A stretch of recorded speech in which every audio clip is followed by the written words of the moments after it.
Hello विद्यार्थी मित्रों, आपका इस वीडियो में बहुत बहुत स्वागत है। यहाँ पर अपने स्टैंडर्ड 9 में सब्जेक्ट साइंस एंड टेक्नोलॉजी और यहाँ पर चैप्टर 10 पढ़ने वाले हैं, गुरुत्वाकर्षण। तो इसके पहले अपने ने क्या सीखा था उसके बारे में थोड़ी चर्चा कर लेते हैं। इसके पहले अपने चैप्टर 9 सीखे थे, बल और गति का नियम। उसमें न्यूटन के जो नियम थे उसके बारे में सीखा था, उसने बल की अवधारणा आपको बताई थी। तो यहाँ पर एक गुरुत्वाकर्षण भी एक बल पर आधारित ही अवधारणा है। तो यहाँ पर इसकी सबसे पहले प्रस्तावना को सीखेंगे, उसके बाद गुरुत्वाकर्षण का जो सार्वत्रिक नियम आता है उसको सीखा जाएगा। तो गुरुत्वाकर्षण के सार्वत्रिक नियम को सिखाने से पहले मैं आपको इसकी प्रस्तावना के बारे में बताना चाहता हूँ। तो यहाँ पर आप देखेंगे कि प्रस्तावना क्या है। बल यानी है फोर्स, बल को F से दर्शाते, तथा गति का कारक, गति का कारक रूप में अध्ययन किया है अपने ने। पहले गति को कारक के रूप में लिया है, भौतिक कारक कहा जाता है जिसे, उसके रूप में अपने इसका उपयोग है। भौतिक कारक में जो भौतिक विज्ञान में जो कारक उपयोग किए जाते हैं उन्हें भौतिक कारक भी कहा जाता है। अब यहाँ पर देखेंगे, यदि वस्तु को ऊंचाई से गिराया जाए, अगर वस्तु को आप इस तरह से नीचे डालेंगे तो क्या होगा उसका, आप देख रहे हैं कि ऊंचाई से गिराया जाए तो वह पृथ्वी की ओर गति करता है, ना कि ऊपर की ओर गति करता है। वो क्या करता है, ऊपर से किसके नीचे की ओर इस तरह गति करते हुए आ जाता है। तो ऐसा क्यों होता होगा उसके बारे में भी बाद में चर्चा करेंगे। तो उसके पहले और भी उदाहरण लेते हैं, उसके बाद उसको समझते कि ऐसा हुआ क्यों। तो पहला उदाहरण तो आपने देख लिए, अब दूसरा उदाहरण पे आ जाते हैं। दूसरा उदाहरण, सभी ग्रह सूर्य की चारों ओर चक्कर लगाते हैं। आप देखें जितने भी ग्रह वो सूर्य के आसपास क्या करेंगे, चक्कर लगाएंगे। जितने भी ग्रह है सब क्या हो, चक्कर लगाते रहते। तो क्यों लगाते हैं, उसका भी कुछ बल लगता है, उन पर कैसा बल लगता है वो भी जानना है आपको। अब यहाँ पर तीसरा पॉइंट आएगा, चंद्रमा पृथ्वी की परिक्रमा करता है। यानी चंद्रमा क्या करता है, पृथ्वी के आसपास क्या करता है, घूमता है, वृत्ताकार रूप में घूमता है, उसके चारों ओर चक्कर लगाता है, उसकी परिधि बनाते हुए घूमता है। अब इसके बाद है, चंद्रमा पर इन सभी अवस्थाओं में वस्तुओं पर, ग्रहों पे कौन सा बल लग रहा है, तथा चंद्रमा पर कौन सा बल लगता है। ये कोई बल तो लगता ही होगा अवश्य, इस तरह अपने जानते हैं। तो कौन सा बल लगता है उसके बारे में देखते हैं। न्यूटन तत्व को समझते हैं। न्यूटन इस तत्व को समझते थे कि इन सभी के लिए एक ही बल उत्तरदायी है, एक ही बल उत्तरदायी है। तो कौन सा बल उत्तरदायी है, वो बल का नाम है गुरुत्वाकर्षण बल। तो वो बल गुरुत्वाकर्षण बल उत्तरदायी है। तो गुरुत्वाकर्षण बल का मतलब हुआ कि गुरुत्व प्लस आकर्षण। गुरुत्व का मतलब बड़ा होता है, आकर्षण यानी उसको खींचना। तो बड़ी वस्तु क्या होती है, छोटी वस्तु को अपनी ओर खींचती है। पृथ्वी एक बहुत बड़ा ग्रह है, उस पर से कोई भी वस्तु आप फेंकोगे तो वो पृथ्वी क्या अपनी ओर आकर्षित करेगी, और उसको गुरुत्व यानी पृथ्वी गुरु है, बड़ा है, इसलिए वो क्या अपनी ओर आकर्षित करेगा, तो गुरुत्वाकर्षण हो जाएगा। इसी तरह सूर्य भी एक बहुत बड़ा ग्रह तारा है, सूर्य एक तरह का तारा है, उसके आसपास ग्रह भी क्या है, क्यों घूमते हैं, क्योंकि सूर्य भी क्या करता है, सभी पर एक आकर्षण लगाता है, बड़ा आकर्षण। सूर्य बड़ा होने से एक आकर्षण लगाता है, इसीलिए भी उसे गुरुत्वाकर्षण कहा जाता है। तो इसके बाद गुरुत्वाकर्षण के सार्वत्रिक नियम को बाद में अगले टॉपिक में सीखेंगे। बारे में सीखने से पहले मैंने आपको इसकी प्रस्तावना बताई थी।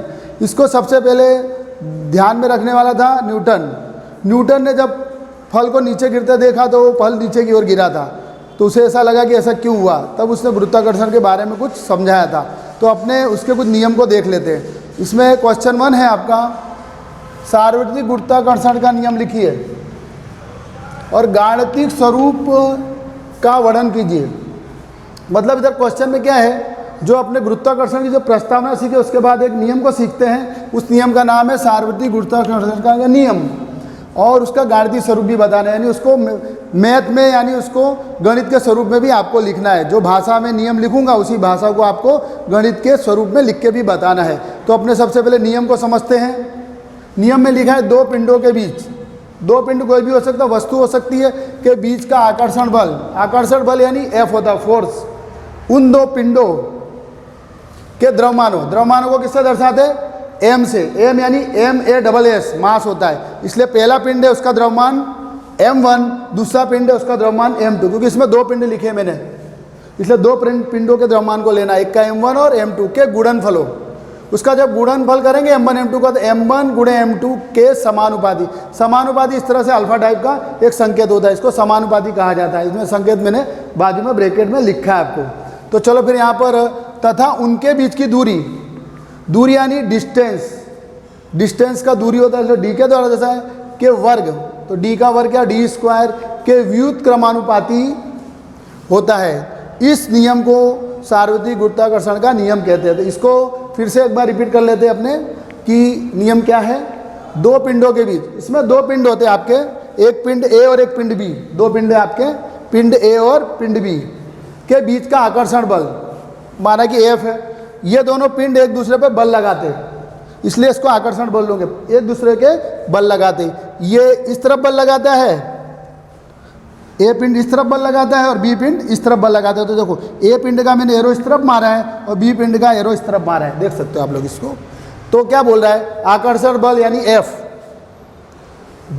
दो पिंडों के द्रव्यमान, पहला पिंड का द्रव्यमान m1 है, दूसरे पिंड का द्रव्यमान m2, देख सकते हो आप लोग। पिंड ए का द्रव्यमान m1 है, पिंड बी का द्रव्यमान m2 है। दो पिंड है इसलिए एक का द्रव्यमान m1 और एक का m2 लिया गया है। के गुणनफल हो यानी उनका गुणा करना है m1 m2 के समानुपाती। समानुपाती देखो मैंने f लिखा है, फिर मैंने समानुपाती लिखा है, किसका समानुपाती, गुणनफल m1 m2 के समानुपाती। तो पहला जो मैंने वर्ड्स लिखा है समानुपाती का, वो f समानुपाती m1 गुणे m2, वो वर्ड्स को मैंने मैथमेटिकली मतलब गणितीय स्वरूप में लिखा है। फिर उसके बाद क्या लिखा है कि उनके बीच की दूरी, इसके केंद्र से दूरी लेने की, इसका केंद्र C1 है, इसका केंद्र C2 है, दोनों के बीच की दूरी D है। हमेशा दूरी कहाँ से नापेंगे, इसके केंद्र से मापेंगे। पहले पिंड का केंद्र C1 सेंटर 1 और सेंटर 2, दूसरे का सेंटर 2।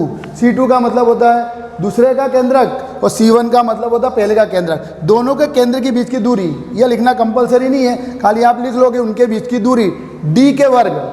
तो यहाँ देखो F विलोमानुपाती हुआ, विलोमानुपाती का मतलब व्युत्क्रमानुपाती होता है, यानी बटे में आता है तो व्युत्क्रमानुपाती 1/d², उनके वर्ग के d वर्ग के व्युत्क्रमानुपाती होता है। फिर इसको कंबाइन कर देंगे दोनों समानुपाती को, f दोनों में कॉमन है तो f लिख दूंगा, इधर ये समानुपाती लिख दूंगा। ऊपर क्या लिखा है m1 गुणे m2, तो m1 गुणे m2 लिख दूंगा, गुणे में 1/d²।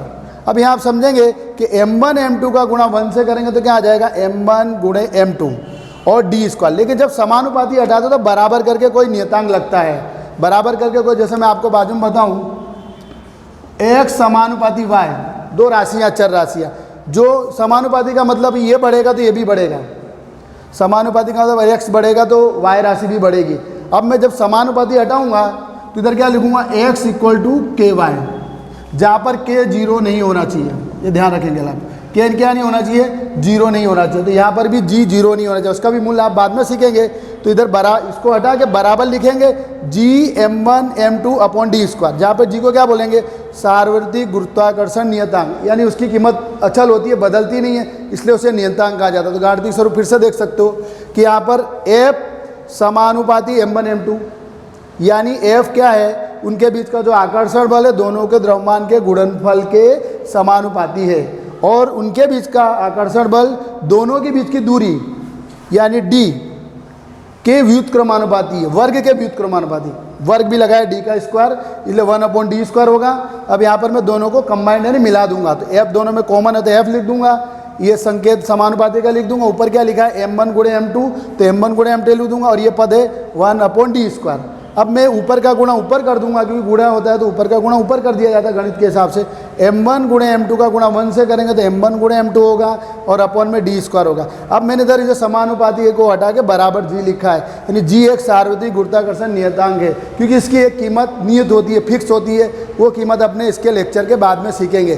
तो यहाँ पर एक और मैं आपको उदाहरण दे सकता हूँ गणित के रूप में, x समानुपाती y, यानी x चर है और y भी चर है, अगर x बढ़ेगा तो y भी बढ़ेगा। समानुपाती का मतलब इसकी कीमत बढ़ेगी तो इसकी कीमत भी बढ़ेगी, इस तरह से। अब मैं इसको हटाऊंगा तो बराबर k लिखूंगा, जहाँ पर k 0 नहीं होना चाहिए। तो इस तरह से आप लोगों ने इसका नियम और इसका गणितीय स्वरूप लिखा है मैंने, देखो ये बाजू में लिखा गया। तो इस तरह आपको दोनों लिख देना। तो ये क्वेश्चन बहुत अच्छा और बढ़िया था, और एग्जाम में इसको अच्छी तरह से तैयार करेंगे तो बहुत पूछा जाने वाला क्वेश्चन है। तो विद्यार्थी मित्रों, आपने अच्छी तरह मेरा वीडियो सुना होगा। तो चलो आज के लिए इतना ही, थैंक यू वेरी मच।